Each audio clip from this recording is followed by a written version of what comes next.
Nicky, this from Clive on YouTube. Given all the headlines about him since he moved to Italy, did Kevin De Bruyne make the right decision in joining Napoli? I understand this question. I also find it really hard to answer because how can you judge whether someone's in the right place because they injured their hamstring? I mean, that's just something that could happen wherever he is, right? He injured his hamstring after scoring a penalty in a really important win. So actually his contribution, even in his last game for several months, it looks like it's going to be, was a really positive one. He also scored in the opening weekend. He was doing some things that were good. There were certainly some questions about whether the balance has been quite right in that Napoli team with De Bruyne there. I understand where the question's coming from because he's got injured as Napoli go and beat Inter, reassert, look, we're the defending title holders, we're going to defend this this Scudetto and the joint top of the league and all that's there. And yet the first thing people are saying after he gets injured is, oh, could that be good for them actually? Because now McTominay can come back into that role that he's been slightly pushed out of and forced to play wider because McTominay was the best player in Serie A last season. And soon after De Bruyne goes off injured, scores an absolute worldie in the same game and reminds you that actually, yes, he's the guy in this Napoli team. And De Bruyne being there has been not like a bad dynamic, but a dynamic where there has been this question of, is it quite working tactically? So I think that's where this question comes from, really, is that slightly odd feeling of everything's going okay, but actually, does he fit in this team? Is he going to get the best out of himself in this team? I think the current reality of he scored a penalty and injured his hamstring while doing it, I mean, you can't blame that on Naples. You can't blame that on Napoli. He kicked a penalty and immediately grabbed his hamstring. Something is not right with that hamstring and hasn't been since at least 2023. And by the sounds of it, he's headed towards another very significant layoff for it. And he's talked about that very candidly himself in the past. He's describing his surgeon saying that it was, his hamstring was like, I think he said, a wet paper towel. He's obviously got a significant ongoing concern there, which is, again, nothing to do with the time and place. I think maybe the rumour about De Bruyne not fitting was started by Andy and I last week. Because we were discussing Conte last week, and this De Bruyne situation came. So Andy was more positive than me, but I was kind of like, I don't really understand why they've done it when I didn't feel that area of the team was broken. I completely understand what you're saying about your point about he's been brought in to retain this schedule, but bring a bit of calm, bit of experience, presence. My main issue was exactly this, his fitness. He's had such an intense period in the Premier League with Man City, playing 3 games a week at the highest level, competing all the time. And I just and look, Napoli's no cakewalk. Serie A is no cakewalk. I did wonder if he could have maybe looked at his body and said, look, I'm in this situation. Maybe I will just go and float around in MLS for 2 or 3 years and then gradually just, retire and phase. I thought that was better for him, better for his body. This kind of makes me think it even more. And then just from the sense of Napoli don't look the same team with him there, but he's not going to be there. So we'll get to see whether they do find the spirit of last season, as it were. I think it's a really interesting point raised about the tempo. And I think maybe that's where I because of how you frame that, I maybe understand the question a bit differently as well. Because yes, Napoli are playing in the Champions League, so they're playing regularly twice a week. And Antonio Conte is unquestionably a hard taskmaster, isn't going to let up on you. I do think there is this perception of Italy as being a slower paced league and therefore maybe a place that players later in their career can go there and do that. And it's not without some validity. I always think the best this was put to me was by Fikayo Tomori, who said, look, playing in the Premier League, that's like maybe an NBA game where you're just up and down the court constantly, and the Serie A is maybe a bit more like the NFL, where you've got plays but you're going all out on those plays. So it's not like it's easy. But I think that when we talk about that idea of maybe a league where you can slow down, I kind of have the counter example in my head of Luka Modric this year, who he's 40 years old, but go and watch him playing. He's not going slow. He's going 100 miles an hour constantly because he's Luka Modric. So I think it's it can be a a mistold story, I suppose, about that you can go there and it'll be a bit less running. I thought the question was about whether Kevin De Bruyne and Antonio Conte got on. I remember when De Bruyne was taken off against AC Milan, and there was tension between De Bruyne and Antonio Conte, wasn't there? Yeah, it was one of those slightly huffy substitutions where you could see De Bruyne wasn't impressed. I understand, I suppose, where the question is coming from. I understand the angle, and I think I'm not going to exclude the possibility that there was some more serious tension there between the two of them. Certainly in this early part of the season, the one that we've got a bit more, I suppose, clearly is from Noah Lang saying that Conte's only spoken to him once since he arrived. I haven't heard such a claim from the lips of De Bruyne, so I don't think we're necessarily talking about the same level of grumpiness. And I think Conte would certainly defend that substitution from the point of view actually of looking out a bit for De Bruyne as well. Look, this is a team that's playing every few days and we need to not have you playing 90 minutes every single time. So I think, who knows, maybe if it wasn't for this injury, we would have seen tension develop there, but it was too early for me to say that was anything more than competitive people reacting in a competitive setting.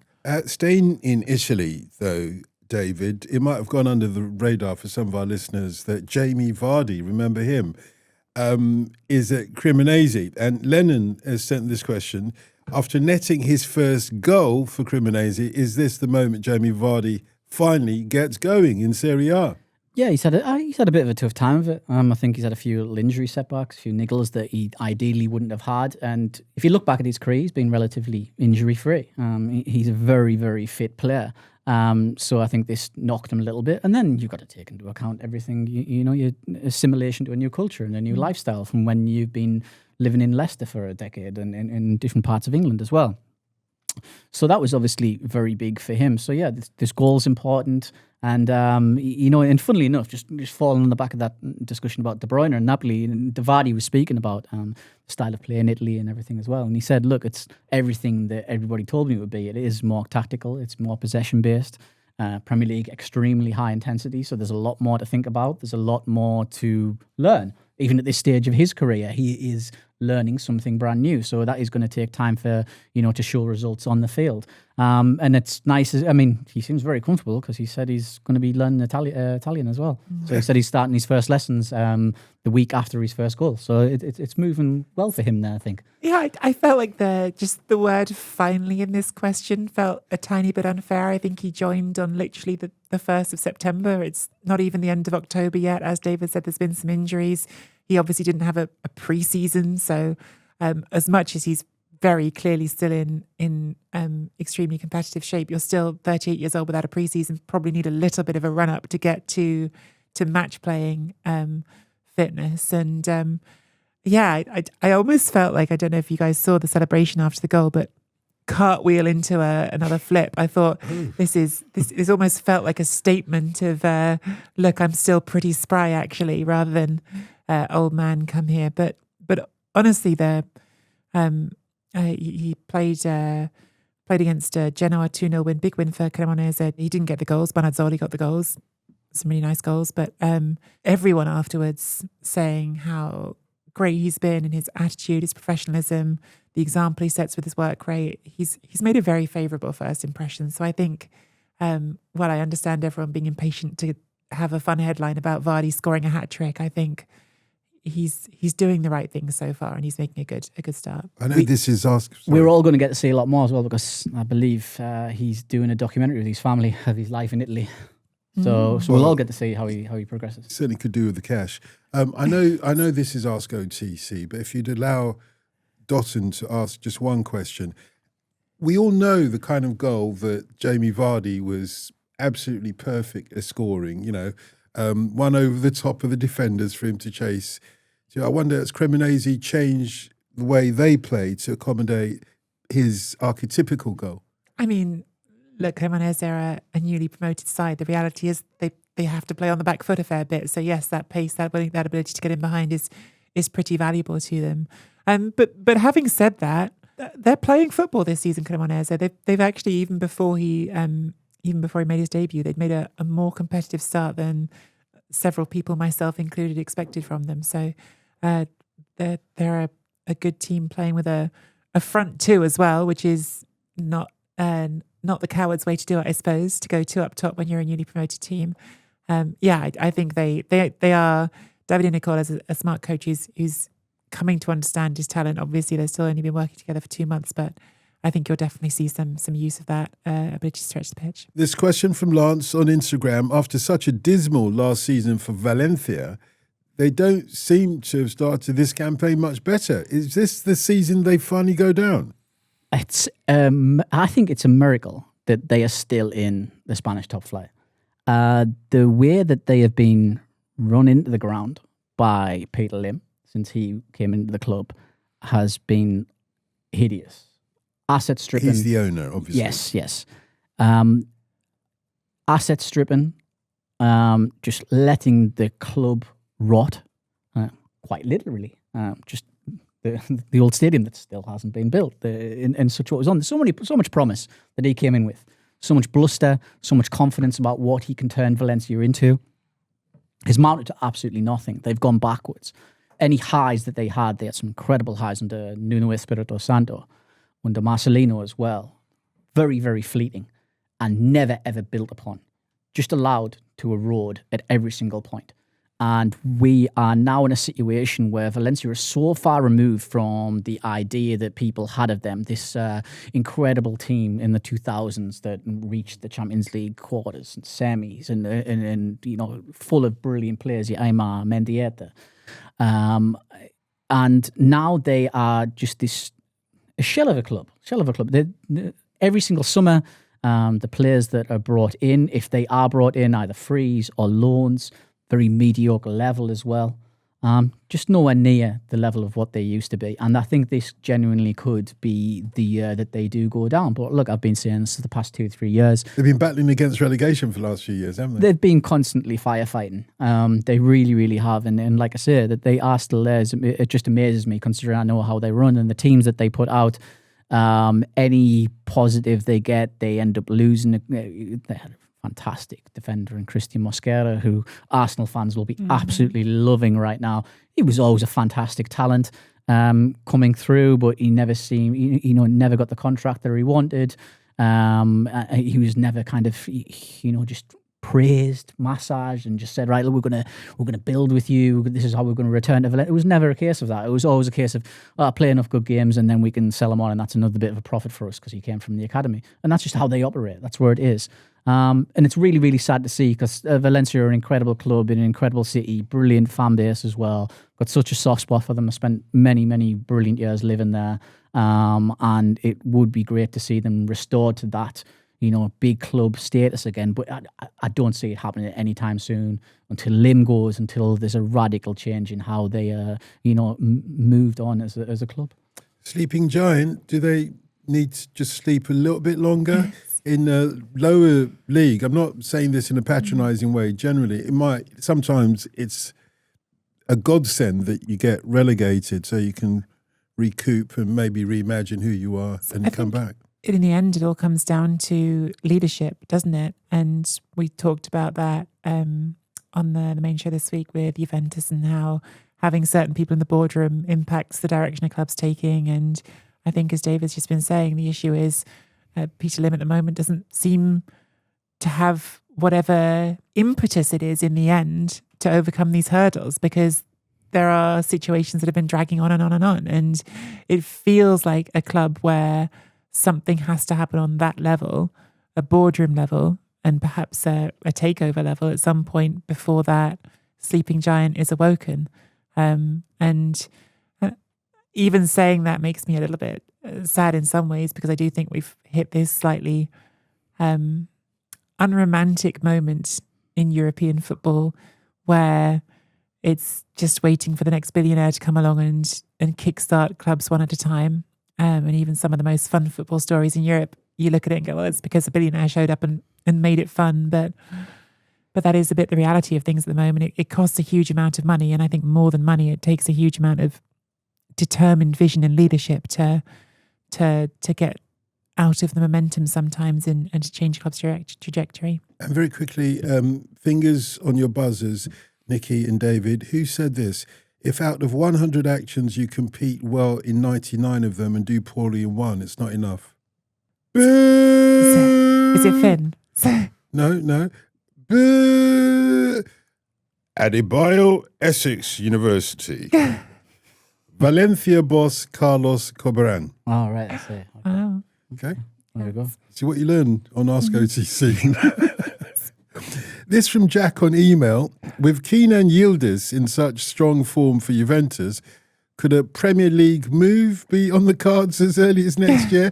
This is going back to what you were saying. It makes me sad, this question. Yeah. I mean, maybe it's the reality of modern football again, that if someone puts enough money on the table, then maybe. But I think Juventus, they have let go of a lot of their best talent that's homegrown. Yıldız is really the one next-gen talent who has been this huge success story of them keeping hold of, and allowing him to leave, it would feel like a big step in the wrong direction to me. I think they absolutely have to be building their team around him. Do I think if he keeps playing at the level he's at that clubs are going to be interested? Absolutely. Do I think it's impossible they'll sell him? Not at all. That's going to come down to where the leadership of this club goes, which, again, time of recording, we don't actually even have final confirmation on the manager yet. So that's all very hard to predict confidently when it comes to Juventus. What the management should do and what they will do may be two different things. But when Chelsea and Manchester United come knocking, David, to sort of misquote Trent Alexander-Arnold, the whole house shakes. If Man United and Chelsea come calling, Yeah, the house that Juventus built shakes. no, Doesn't it? I don't No? think so. I don't think they have that weight anymore. And I think a player's knees start to shake if United come yeah, I was going to calling. say, if I'm a young player, I'm not joining the Chelsea stockpile or the Man United just permanent mess. So no. Okay, fair enough, not Manchester United or Chelsea, but what about him as a player? How could you see him faring in the Premier League? Yeah, I think he's a really special footballer. So I don't see why he couldn't thrive in the Premier League. He's I think still to some extent one of those talents where we're working out exactly where the best spot is for him, because he's been alternating at Juventus between the number 10 and the left wing, and you certainly see that he likes to come out to the left, and then that allows him to attack onto his right foot. It's interesting that whole conversation is, I think, quite interesting, because he's just had this game under the old next-gen coach Brambilla, and Brambilla basically saying, well, he does his best work out there on the left, but actually Yıldız himself has kind of said, I don't really like it as much out there on the left. I like being in the middle of things before now. So there's almost like a divergence even between coaches who've seen him for a long time and what he thinks. But he's absolutely going to operate in that space that Italians would call the tre quarti, the three quarters. So somewhere between the midfield and the attack, and exactly where he is within that is up for question. But he's a talented dribbler. I think he's got clearly an exceptional shot. I think he's got good vision for a ball in that space behind the attack. And I think he could thrive, in my opinion, in any league with the right coaching and the right setup around him. Yeah, I think it's interesting that he's said that he prefers to play in the middle. I always think there's a bit more responsibility and ownership goes with playing through the middle. I think through the wide role, you can get away with being a bit more anonymous in games, and you can get away with just drifting in and out of games. Whereas if he plays in the middle, I think he's really going to have to earn that in the sense of improving his game a lot more. I think he's improved physically, absolutely, and I think he's improved a lot of his game, and he's come on brilliantly in the past 18 months or so. I think it's still a little bit of his decision making leaves me a little bit wanting at times. But I mean, he's still super, super young, and that will come with more games, more minutes and such. But yeah, I just want to see that. I think for him to go to the next level, he needs to be a bit more decisive around the final third. He has got that vision, he has got that quality. It's about choosing when and where to use it is the thing that he needs to find, I think. I actually think that's a really fair analysis. And I think that what's interesting as well is when you put that point about the difference between playing in the number 10 and on the left. I think that there's something in Yıldız which is part of what coaches like about him. Is I think he wants to put himself in that position of responsibility. He absolutely wants to be looked at as the guy and be treated like that. And there's a bit of an interesting picture for him on the national team level as well, right? Because you've got Arda Güler who does the same role and probably is a bit ahead of him in terms of where things are at the moment. So perhaps that dynamic is also going to influence the footballer he becomes, because at some point, I mean, it's such an opportunity for them as a country. You've got these two players who can both do things behind the attack, but you have to find ways for them to coexist. I could genuinely see Arda Güler dropping back to be an 8 and then Yıldız being the 10 for Turkey. I think that's almost being engineered now at Real Madrid, so they could potentially coexist and both get what they want. From Mia on Blue Sky. Lennart Karl is one of the youngest talents in Bayern Munich's ranks after scoring in back-to-back games. Just how high could his ceiling be? Extremely high. He looks like the next big thing. Joined Bayern's academy 12 within 3 years. He's raced through the youth ranks and then he's come into the first team as well. He's doing so at a brilliant time. Bayern just notched their 14th consecutive win. Brand new record as well, historic for them. And yes, he just looks very much the quintessential modern young talent in that. 17 years old. Incredible. Yeah. It's just remarkable. They're getting younger. But almost feels old considering when you're Marlborough, doesn't it? I'm always older than everybody on earth. So yeah, he just incredible technical ability, speed, and this is what stood out. His dribbling at speed is remarkable, and he fits into that Bayern setup really, really nicely in its current guise. Obviously, Jamal Musiala injured at the moment, long-term injury. So you know this sort of creative spark is very much welcome for them, and it's quite interesting. I mean, I thought he reminded me a lot of Michael Olise, who is also at Bayern Munich. I was very intrigued to read, I think it was from his youth coach at Bayern, that he modelled his game on Martin Odegaard, which really intrigued me because I thought he was quite far removed from how he plays and how measured he is, whereas Karl is more intense player, very, very live wire electric, more along the Doué Olise lines of play. So it was interesting to see. But yes, all very, very encouraging so far. And I think he's going to have a big part to play this season as well. I think they seem confident in playing him. They're going to be patient with him and give him time, but he's going to be involved. It's a certain benefit as well of having won 14 games in a row, as you have the comfort to say, well, we can put the 17-year-old in and have that little bit of leeway. But if you have a title race that's right on a knife's edge, you have to feel a bit braver to make those decisions. Whereas if you're running ahead from everyone anyway, then you have to you have that room to gamble. Gamble's the wrong word. Room to experiment. I'm sorry. Just let Dotun ask one more question.